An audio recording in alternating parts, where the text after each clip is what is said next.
700 ton oxygen की daily ज़रूरत है, लेकिन दिल्ली को मिल रही थी किसी दिन 300, किसी दिन 350, किसी दिन 400, किसी दिन 450।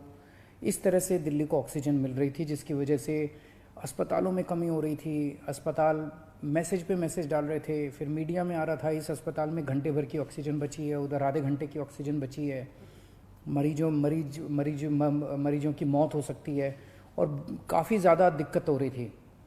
लेकिन कल पहली बार दिल्ली को 730 टन ऑक्सीजन केंद्र सरकार ने भेजी है। जैसा मैंने बताया, दिल्ली को 700 टन ऑक्सीजन की ज़रूरत है। कल पहली बार केंद्र सरकार ने 730 टन ऑक्सीजन भेजी है। हम तहे दिल से दिल्ली की जनता की तरफ से, उनका मुख्यमंत्री होने के नाते, मैं केंद्र सरकार का बहुत बहुत शुक्रिया अदा करता हूँ। मैं दिल्ली हाई कोर्ट का बहुत बहुत शुक्रिया अदा करता हूँ। मैं दिल्ली सुप्रीम कोर्ट का बहुत बहुत शुक्रिया अदा करता हूँ। केंद्र सरकार का बहुत बहुत शुक्रिया अदा करता हूँ। इन सब के प्रयासों से हम लोगों को कल 730 टन ऑक्सीजन मिली। हम तहे दिल से शुक्रगुजार हैं। बहुत सारी जानें बचेंगी इसकी वजह से, इस एक कदम की वजह से। लेकिन एक दिन 700 टन ऑक्सीजन आने से काम नहीं चलेगा। जब तक ये कोरोना की सेकेंड वेव कम नहीं हो जाती, हमें डेली 700 टन ऑक्सीजन की ज़रूरत है। ऐसा ना हो कि कल 700 टन आई और आज फिर से 400-300 टन आ जाए, फिर से सारे अस्पतालों के अंदर हाहाकार मच जाएगा। मेरी सबसे हाथ जोड़ के विनती है, अपील है, प्रार्थना है कि ये 700 टन ऑक्सीजन अब कम मत होने दीजिएगा। डेली 700 टन ऑक्सीजन आनी चाहिए दिल्ली के अंदर, और इसके लिए दिल्ली के लोग हमेशा के लिए सभी के ऋणी रहेंगे। हम सब लोग शुक्रगुजार रहेंगे। इस दौरान जब दिल्ली के अंदर ऑक्सीजन की कमी हुई थी, तो कई अस्पतालों ने अपने बेड कम कर दिए। एक बहुत बड़ा अस्पताल है जिसमें 300 बेड हैं, उसने 100 बेड कम कर दिए। ऐसे समय में जब कोरोना की महामारी चल रही है, लोगों को बेड नहीं मिल रहे, हमारा प्रयास तो ये होना चाहिए कि हम ऑक्सीजन के बेड्स की, आईसीयू के बेड्स की संख्या को और बढ़ाएं। लेकिन अगर ऐसे समय में बड़े बड़े अस्पताल अपने बेड कम कर देंगे, तो फिर तो लोगों के अंदर त्राही त्राही मच जाएगी। इस तरह से कई अस्पतालों को, हमें सरकारी अस्पतालों के अंदर बेड, एलएनजेपी में बेड कम करने पड़े, जीटीबी में बेड कम करने पड़े, राजीव गांधी में बेड कम करने पड़े ऑक्सीजन की कमी की वजह से। अब एक तो मेरी सभी अस्पतालों से निवेदन है कि वो अपने बेड वापस जितने पहले थे उतने बढ़ा लें। मैं उम्मीद करता हूं कि अब रोज 700 टन ऑक्सीजन आया करेगी, तो जितने जिसके बेड थे हॉस्पिटल्स के, वो सब बेड्स अपने उतने ही बढ़ा लें। दूसरी बात, कई अस्पताल वालों से मेरी मुलाकात हुई इन दिनों में। सभी अस्पताल, दिल्ली के सभी लोग इस वक्त एकजुट होकर, एक परिवार की तरह मिलके इस मुसीबत का सामना कर रहे हैं। कई अस्पताल वालों ने मुझे कहा कि अगर आप हमें उचित समुचित अगर ऑक्सीजन दिलवा दें तो हम और बेड बढ़ा लेंगे। कोई कहता है मैं 100 बेड और बढ़ा दूंगा लोगों को बचाने के लिए, मैं 150 बेड और बढ़ा दूंगा। कोई कह रहा है मैं 50 बेड और बढ़ा लूंगा। इस तरह से कम 1000, 1500, 2000 बेड हम अपने मौजूदा अस्पतालों में और बढ़ा सकते हैं, एग्जिस्टिंग कैपेसिटी से भी और बढ़ा सकते हैं। तो मैं पूरी उम्मीद करता हूं कि वो सभी अस्पताल अब जब 700 टन ऑक्सीजन डेली आया करेगी, तो वो न केवल अपने जितने बेड हैं उनको चालू करेंगे, लेकिन जो बेड और जितने बढ़ा सकते हैं, उनकी जितनी भी क्षमता है और बढ़ा सकते हैं, और ज़्यादा से ज़्यादा बेड्स बढ़ाने की कोशिश करेंगे, ताकि ज़्यादा से ज़्यादा पेशेंट्स को एडमिशन दिया जा सके, उनकी जान बचाई जा सके।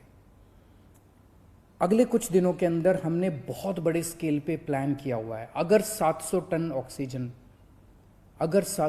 ऑक्सीजन डेली आ जाती है, दिल्ली के अंदर हम इतने सारे ऑक्सीजन के बेड्स क्रिएट कर देंगे। ढेरों बेड्स क्रिएट करने का हमने प्लान बनाया हुआ है। हम इतने ऑक्सीजन के बेड्स, अभी ऑक्सीजन की कमी की वजह से हम राधा स्वामी सत्संग में हम 5000 बेड क्रिएट कर सकते हैं। बुराड़ी में 2 जगह हम लोगों ने 2500 बेड तैयार किए हुए हैं। कॉमनवेल्थ गेम्स के अंदर 1000 बेड तैयार किए हुए हैं। यमुना स्पोर्ट्स कॉम्प्लेक्स में 1000 बेड तैयार किए हुए हैं। 9-9,500 बेड हम तुरंत तैयार कर सकते हैं अगर ऑक्सीजन समुचित मिल जाए हम लोगों को। तो अगर ऑक्सीजन समुचित मिल गई, हम ये सारे बेड ऑक्सीजन बेड्स क्रिएट कर देंगे। अगर 700 टन ऑक्सीजन डेली आने लग गई, मैं आपको यकीन दिलाता हूं दिल्ली में किसी भी व्यक्ति की ऑक्सीजन की कमी की वजह से मौत नहीं होने देंगे। दिल्ली में किसी को भी ऑक्सीजन की कमी नहीं होने देंगे। ऑक्सीजन का बेड हम कम से कम हर एक व्यक्ति को उपलब्ध करा पाएंगे अगर हमें डेली 700 टन ऑक्सीजन मिलना चालू हो जाए तो हर व्यक्ति को ऑक्सीजन का बेड मिलेगा।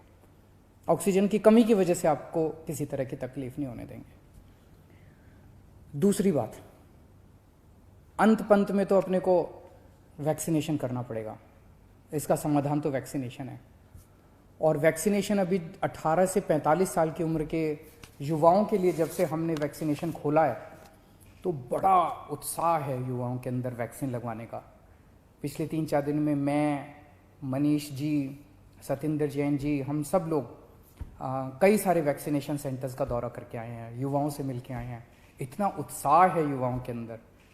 और दिल्ली के अंदर जो व्यवस्थाएं आपकी सरकार ने की है आपके लिए वैक्सीनेशन सेंटर्स में, उसको लेके लोग बहुत खुश हैं। इतने मैसेजेस आ रहे हैं मेरे पास, इतने मैसेजेस आ रहे हैं लोगों के, युवाओं के, कि जी बहुत अच्छी व्यवस्था है। और मैं गया था, मेरे को बहुत अच्छा लगा वहाँ पे वैक्सीन लगवा के। मेरी सभी युवाओं से अनुरोध है, युवाओं से क्या, अब तो 18 साल से ऊपर जो भी है, केवल 45 साल तक की मैं बात नहीं कर रहा, मैं सबकी बात कर रहा हूँ। अगर आप 18 साल से ऊपर की उम्र के हैं और आपने वैक्सीन नहीं लगवाया तो आप ज़रूर रजिस्टर कीजिए, अपॉइंटमेंट लीजिए और जाके वैक्सीन लगवाइए। अपने ज़्यादा से ज़्यादा दोस्तों को बताइए, रिश्तेदारों को बताइए, सब लोगों को वैक्सीन लगवाने के लिए प्रेरित कीजिए। अभी तक हम लोग दिल्ली में 35,74,000 लोगों को टोटल 35,74,000 डोज दे चुके हैं। इनमें पहली डोज 28 लाख लोगों ने केवल एक डोज ली है और 7,76,000 लोगों ने दोनों डोज ली है। और पिछले 3 दिन से 18 से 45 साल की उम्र के लिए, युवाओं के लिए ये खुला है। 3 दिन में दिल्ली में 1,30,000 के करीब युवाओं को वैक्सीन लगी है और मैं उम्मीद करता हूँ कि आने वाले दिनों में और भी लगेगी। अभी हमारी जितने पिछले 3 दिन के अंदर सारी व्यवस्थाएं बहुत अच्छी तरह से लागू कर दी गई हैं। सारी व्यवस्थाएं बहुत सलीके से, ठीक तरीके से अब चल रहा है, बहुत स्मूथ तरीके से चल रहा है। एक ही कमी है, आज हम चाहें तो इस वैक्सीन को कई गुना बढ़ा सकते हैं, वैक्सीनेशन को कई गुना बढ़ा सकते हैं, लेकिन अभी वैक्सीन की कमी, सप्लाई की कमी हो रही है। अगर हमें समुचित सप्लाई मिल जाए तो जैसा मैंने आपको प्रॉमिस किया था कि 3 महीने के अंदर हम पूरी दिल्ली को वैक्सीन कर देंगे, तो अभी सप्लाई का हम इंतज़ार कर रहे हैं। अगर सप्लाई हमारे पास सफिशेंट आ जाएगी, जितनी जल्दी सप्लाईज आ जाएंगी, हम इसको बहुत सारे सेंटर खोल देंगे। सेंटर खोलने में कोई दिक्कत नहीं है, तो उसकी कोई चिंता नहीं है। और मैं उम्मीद करता हूँ कि आने वाले समय में सभी सरकारें काम कर रही है। ये एक इतनी बड़ी महामारी है जिसको कोई भी अकेले इस पे पार नहीं पा सकता। मैं उम्मीद करता हूँ कि आने वाले दिनों में हम इसी तरह से सब लोग मिलके काम करेंगे, सारी सरकारें मिलके काम करेंगी।